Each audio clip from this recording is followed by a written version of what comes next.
Livro Não Mais Eu, Mais Cristo. Livro de Jó, Dong Yulan, capítulo 14. Tema desta semana: Jó fala de si mesmo. Meta de hoje: leitura das páginas 180 a 182. A transformação de Pedro.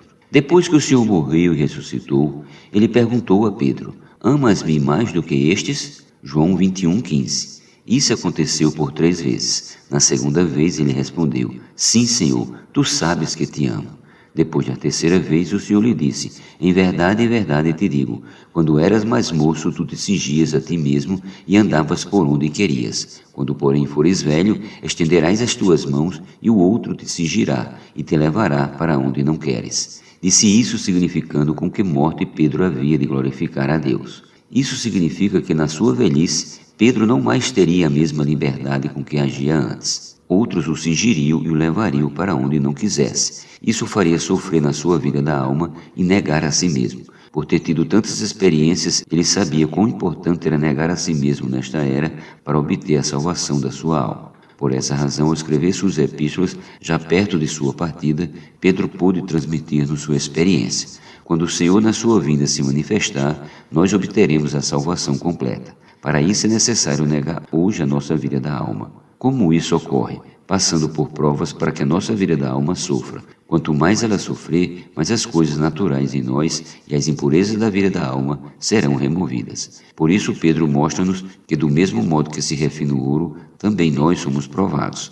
Quando o ouro é colocado dentro do cadinho a fim de passar pelo fogo, ele se torna líquido e rubro. À medida que se aumenta a temperatura, o componente mais pesado, o ouro, desce acumulando-se no fundo, e o que é mais leve, as impurezas, sobe e é retirado. Quanto mais alta a temperatura, mais impurezas subirão. Então teremos no fundo do cadinho o ouro puro refinado. Assim são as provações com relação a nós. Quanto mais provações, mais elementos da vida da alma é removido e substituído com a natureza divina, que é ouro. Então Pedro nos dá um conselho: nisso exultais. Devemos exultar mesmo que por breve tempo, se for necessário, tenhamos de passar por várias provações. Podemos até rejeitá-las, se quisermos, porém mais provações virão. Finalmente nossa vida natural será transformada e o ouro aparecerá. Em outras palavras, teremos mais da vida de Deus em nosso interior. Depois que alguém é provado, o ouro verdadeiro aparece, mais precioso que o ouro perecível, apurado pelo fogo. O ouro que falamos aqui é o valor da nossa fé após sermos contristados por várias provações. Esse ouro apurado pelo fogo redundará em louvor, glória e honra na revelação de Jesus Cristo. 1 Pedro 1,7. Quanto mais forte o fogo, mais puro será o ouro. Por isso Pedro insiste em dizer que precisamos obter a salvação da nossa alma. Versículo 9. Negar a vida da alma e julgamento. Em 1 Pedro 1,8 lemos: a quem não havendo visto amais, no qual não vendo agora, mas crendo, exultais com alegria indizível e cheia de glória. No tribunal de Cristo, enquanto outros estarão sendo julgados, nós não precisaremos mais passar por julgamentos, porque já fomos julgados.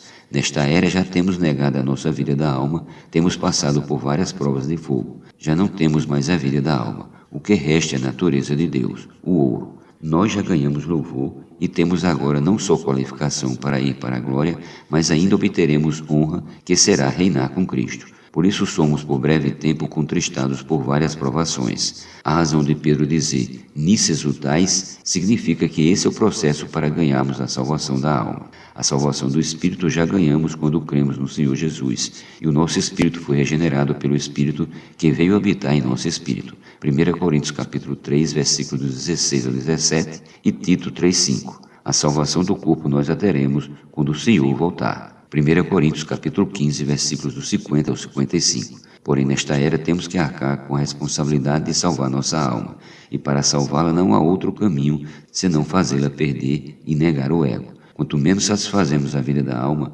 mais a salvamos. A primeira epístola de Pedro, capítulo 1, versículo do 8 ao 9, diz: a quem, Jesus Cristo, não havendo visto, amais, no qual exultais com alegria indizível e cheia de glória, obtendo o fim da vossa fé, a salvação da vossa alma. Os versículos 10 a 11 dizem: Foi a respeito desta salvação que os profetas indagaram e inquiriram, os quais profetizaram acerca da graça a vós outro destinada, investigando atentamente qual a ocasião ou quais as circunstâncias oportunas indicadas pelo Espírito de Cristo, que neles estava, ao dar de antemão testemunho sobre os sofrimentos referentes a Cristo e sobre as glórias que o seguiriam. Cristo sofreu por você e por mim. Quando a igreja foi revelada, ele revelou que ia sofrer e que os seus sofrimentos eram para a edificação da igreja. Mateus capítulo 16, versículos do 16 ao 18 e o 21. Foi sobre isso que os profetas inquiriram e indagaram sobre o que Cristo sofreu por nós. Quando sofremos na nossa vida da alma, temos comunhão nos sofrimentos de Cristo.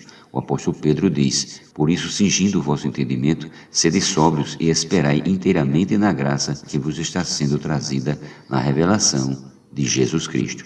1 Pedro 1,13.